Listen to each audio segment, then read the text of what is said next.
We'll start over. Good evening and welcome to the Tuesday, March 11th, 2025 meeting of the Government Relations and Communications Committee.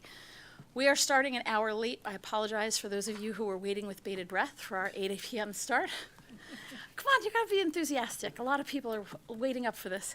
Our policy committee ran a little long this evening, but we're gonna get started. Dr. Kearney, would you like to give administrative remarks? Sure. Good evening, everyone. Good things come to those who wait. So tonight we're going to have the opportunity to talk a bit about the legislative breakfast, which is scheduled for April 10th. Provide the committee with a reminder about the PSBA legislative platform and the opportunity to express some preferences about that platform before the end of this school year.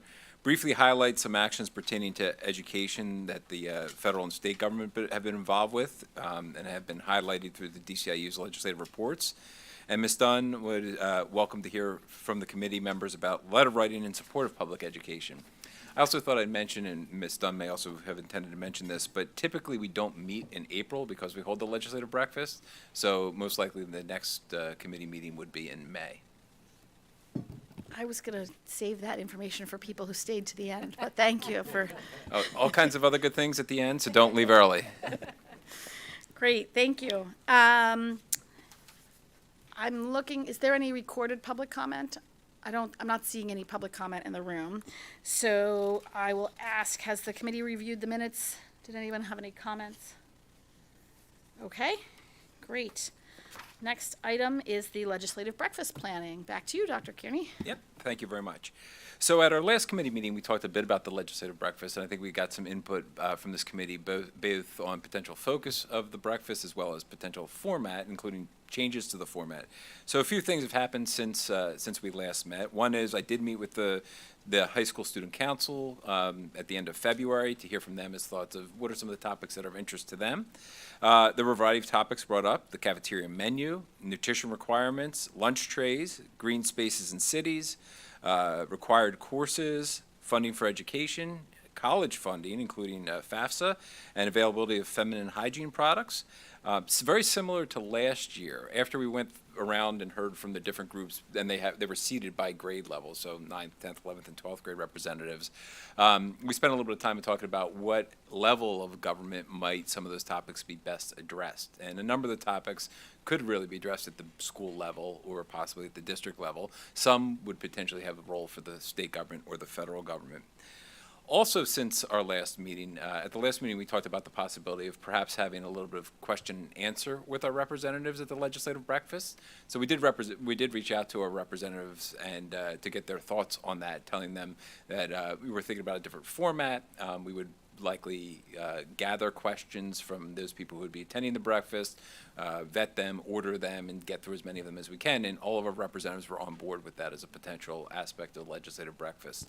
So what we're looking at, or at least what we'd at least like to bring to the committee for consideration to get your input on, would be beginning our breakfast as we normally would, and then after we went through our welcome and introductions, have some roundtable discussions in our traditional format on the topic of state and federal role in education, which is broad. We could kind of frame it a little bit, but it would allow for some conversation at those tables. And then rather than having a second topic where we would have conversation as we have in the past, have Q&A with the representatives. We'd invite each one of them to give some brief comments, but then also allow different stakeholders who represented the breakfast to ask them the questions that they prepared beforehand. About equal time for each of those. We'll work on the agenda. Finish up with a student performance from some Radnor elementary school students, and then an optional tour of the school for anybody who might want to take it. So that's where we are right now. I welcome any input from this committee, but if that sounds good or wherever we wind up at the end of this meeting, that's what we will likely be moving towards over the next couple weeks. Questions? Go ahead. I think that's a wonderful topic and idea, and I just think just all of us, all the participants could use an education as to exactly what you were talking about. I mean, not just about federalism versus states' rights, but which legislators, which office holders even have jurisdiction or authority or influence, right? And which topics, you mentioned cafeteria, right? Like, which ones are the purview of the school board versus your state representative or, senator, or Representative Scanlon, right? Who's a member of the U.S. Congress. So I think that alone, right, could be invaluable. But then after that kind of like basic level setting of expectations and where everything belongs, and who can actually make a difference in whatever you are interested in, then we could, delve into specific topics, right, at the right level. So hopefully Representative Scanlon can at least send someone from her office, because I think she would be the only representative kind of at the federal level. Yeah. I think we did get a confirmation that her representative is going to come. Yeah, we correct? expect her office to send one aide, or I think, like I said, last year she sent two aides. She did, yeah. But as far as I know, unless something's changed, she's not available to attend in person. And it's funny, I think, we kind of joke, that the kids are complaining about school lunch, but actually, school lunch requirements are set by the National School Lunch Program, which is the purview of not the Food and Drug Administration, but the U.S. Department of Agriculture. So, those kinds of details are things that it's helpful for kids to students, and it's helpful for all of us, but for students to understand, you can ask a school board to allow a certain type of food, but we may not be allowed to because it doesn't meet certain nutritional requirements, or it's too high in sodium, those kinds of things. That was the specific example they used. Yeah, I remember you mentioning that. Yeah, go ahead. And the ground is literally shifting under our feet, right? Because with the, announcement that we might not even have a federal Department of Education anymore. A lot of what they would have normally done is apparently going back to the states or somewhere else. Which is part of why it would be really good to have that conversation with our state representatives, because they may need to start thinking about this. What has kind of been taken for granted, and what do they need to start thinking about at a local level if it's all going to come back to the states? Okay. Great. So it sounds like, I don't know if there's any other comment, but it sounds like people think this is a worthwhile use of that legislative breakfast time, and that's what we will work towards. I think it's a neat idea. I think it's a great way to start it, and we'll see how it works. It may be something we do going forward in other years. Next one, PSBA legislative platform. Yes. So as school board members, you're members of PSBA. The 2025 legislative platform is available to you. If you hadn't seen it, you do have a copy in board docs. And one of the primary reasons that we put this on the agenda is just draw your attention to this. One of the things that the board has the opportunity to do, should they choose to, is to voice support for the continuation of platform items that PSBA has in this, create new proposals to try and get PSBA to add, recommend changes or recommend deletions to what is currently PSB's legislative platform. You may remember that last year the board did, adopt two statements to support two of these platform pieces, specifically 2.11 dealing with teacher recruitment and retention, and also parts of 2.3 to address school construction and renovation. So just making people aware, the committee aware, because this is something that, if there's interest from this committee, we would likely begin to take up at that May meeting. And realistically, there's not a whole lot of time, because we would have to have the full board's approval to recommend anything to PSBA, and that would need to be done at the June meeting at the latest to meet their deadlines. So something for your radar and to give some thought to over the next month or so. That's great. Any questions about the platform? I have a quick question.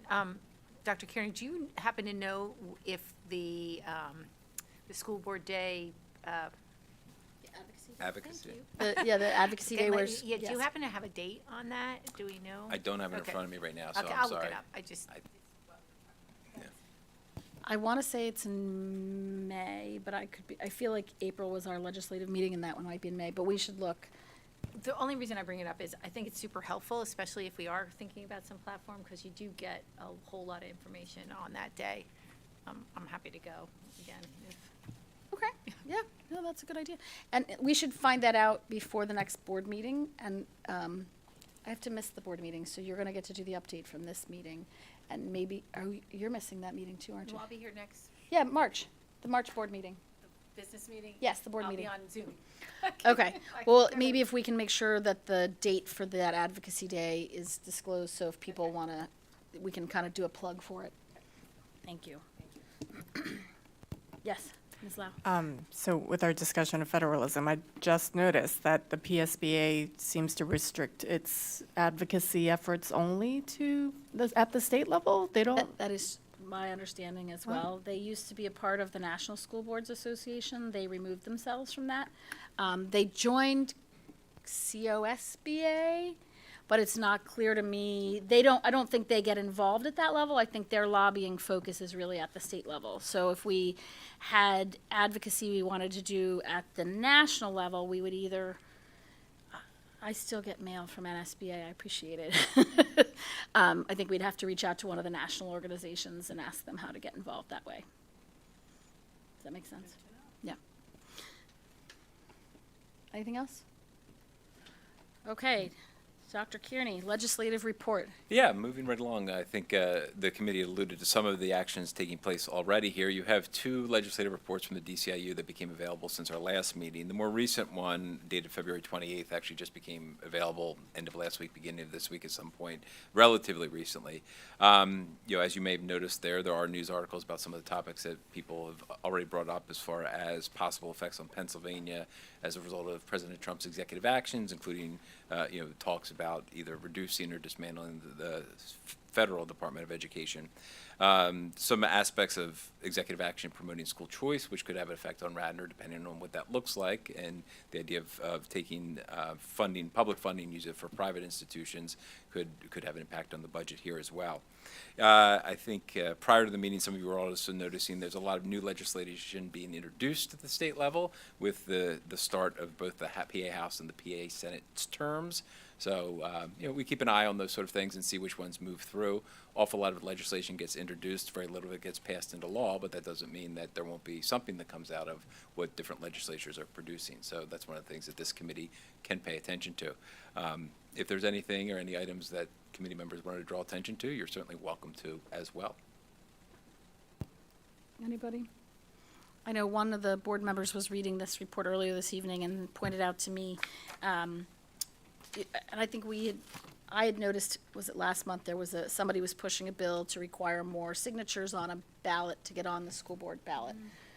Currently, it only requires 10 for either party, and they're looking to switch it to 100. And there's another measure in here to actually require, so school board members all have their clearances, to be safe around children. I can't remember all the names of all 3 of them, but child abuse clearances. Sounds bad that way, but criminal record clearances.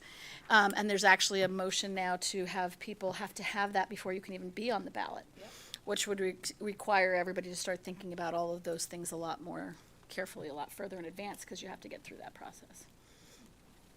So definitely a benefit to incumbents if you already, since you keep it in place while you're in office. Okay. I think part of the challenge is by the time, and no disrespect intended to the DCIU, but the news is moving so fast. I think the report is probably outdated by the time it's published. I think, last week we were seeing in the news, any day now there was going to be an executive order abolishing the Department of Education at the federal level. And now people are saying, well, they have to wait because they have to pass through a bunch of missions first. So I would note, for people who are interested, there was a fascinating article this morning in the New York Times about what the Department of Education actually does. So kind of governmental education. They pointed out that technically under the Constitution, you can't the president doesn't have the right to abolish the Department of Education. It would have to go through Congress. And they pointed out that a lot of the funding and what the Department of Education does is actually college loans. And higher education. Their contribution to public education is actually, what the reporters were saying, was about 10%. So, but, we noted last month that we only get about 1% of our budget. So, it's certainly a much bigger impact to other communities. And, the changes in what they're willing to fund and who they're willing to fund. And I think this afternoon I noticed something that said they're looking to cut half the staff, 50% of the staff at the Department of Education. So if you're interested in public education, you should be following the news, which is a good lead into our letter writing in support of public education. Yeah, and I think you're taking the lead with this item. Yeah, so as part of my role on this committee, I sit on the Legislative Council with It's the Delaware County School Board's Legislative Council, and that's a small group that gets together. It's one representative from each school board. We get together once a month.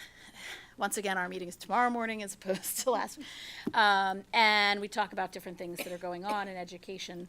There's a representative from the PSBA there to kind of update us on their lobbying efforts. And one of the things that was brought up at last month's meeting was a letter writing campaign. They're looking to get the community involved in advocating for public education. You certainly can write to your legislators. I think in Radnor we're pretty fortunate to have legislators at the state level and also at the federal level who are advocates for public education. But it was more of a letter writing campaign to local media outlets. And they were looking for people who were interested in writing on a variety of topics, how it contributes to society, but also how it's meaningful to individuals, how it feeds our workforce, not just our colleges, but also our technical workers. There was a broad array of topics they suggested covering. And I think, if you happen to watch our policy meeting this evening, we have an incredible number of very articulate students and adults in this community who, clearly have a lot of energy and support for public education and what we're doing. So I certainly will reach out to a couple of them. But, if there are members of the community who are interested in this, I think it might be nice if Radnor, encouraged people to do this. People have a lot going on. I don't think we're requiring anybody to do anything. I wasn't necessarily advocating for the board to write a letter. I think in a lot of ways those letters are more meaningful when they're written by individuals. But that was kind of my opening the topic and wondered if people had thoughts or suggestions. I have kind of a question is, what's the best way to get that information available for community, right? So. Well, I think I had asked Dr. Batchelor if it's something people are interested in. I think it's an appropriate thing to make available on our website. So, and I can certainly ask at the council meeting tomorrow morning what other districts are doing in that regard, so that there's maybe a more coordinated effort. If we want to make available a suggested list of topics, and what I saw from them was actually a Google Docs that has a list of topics, and people putting their names in the Google Doc and where they're from and what media outlet they're writing to.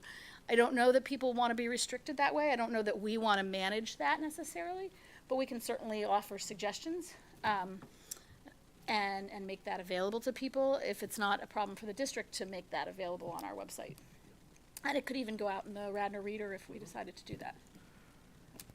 And I think for anyone who's younger than us, except for maybe Eliza, letter writing might seem really antiquated, because it is. That's fair. Readership of those traditional newspaper media has plummeted.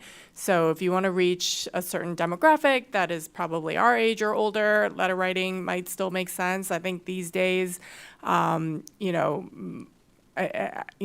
of the new avenues is social media. You create a TikTok video where you basically say the same thing that you would say in a letter, but it would be far more entertaining and maybe reach a lot more people of a certain younger demographic. So I think just in general, you don't necessarily have to write a letter or use the tools that we're going to make available on our website. I think the general message is that if you care about the role of public education in our country and our society, now is the time to speak up and do something about it. And whichever medium you choose, whichever outlet you feel most comfortable speaking to, I guess we would just encourage all of you to share, your personal story as to why public education is important to you and your family. And, do it in whichever way, you feel has the most resonance to the audience that you care the most about. So, I've written letters to the editor in the past. These days it does seem really antiquated, but, however you choose to do it, you will reach somebody, and you never know when that one person, or people, can actually make a difference. So I think this is just a call for our community to, continue your civic engagement. We saw an incredible demonstration of that tonight at our policy committee meeting. I was just so heartened that we live in a community that is so passionate and engaged and, will take hours, of their time on a weeknight to come out and share their views and their opinions with us so that we can do our jobs better. And, and I think that's a service that, can apply, across the board in everything that, we as a school district are trying to do. So I would just encourage everyone to continue to do that. No, I think that's great. I've lost track. Is TikTok not banned in the U.S.? It's back. Okay. Clearly, I'm not on TikTok. But, you can Insta, YouTube videos. They're all out there. Any other thoughts, objections, suggestions, ways we could improve it? I do know I was speaking to one of our legislators recently, and they said that letters are more effective than postcards, which is interesting. And I don't know if it's just because they figure it's too easy to write a postcard, and if somebody took the time to sit down and write a letter, it was meaningful. Yep. Well, then maybe that's something we can get working on. I will update the group after I participate tomorrow in the Legislative Council meeting, and then we can work with Ms. Brennan about how and what to make available. Snail mail is always fun. Snail mail is fun. People like it, right? So, Yes, when it's not a bill or a solicitation. that's right. Any other new business? No? I don't think so. Okay. Well, great. We will see you at the legislative breakfast, and then this committee, as Dr. Kearney previewed for the group, will likely meet again in May. We don't necessarily meet every month, but May is when we likely will come back and talk about what we did in Legislative Council, and we'll need to work on the PSBA platform if we have any suggestions. Yeah, I think we're pretty early in May. I think it may be May 6th, so that's. Okay. I think it's pretty Great, early so in the that will month. give us some time. Thank you, everybody. Have a wonderful evening. We're adjourned. Ooh, 20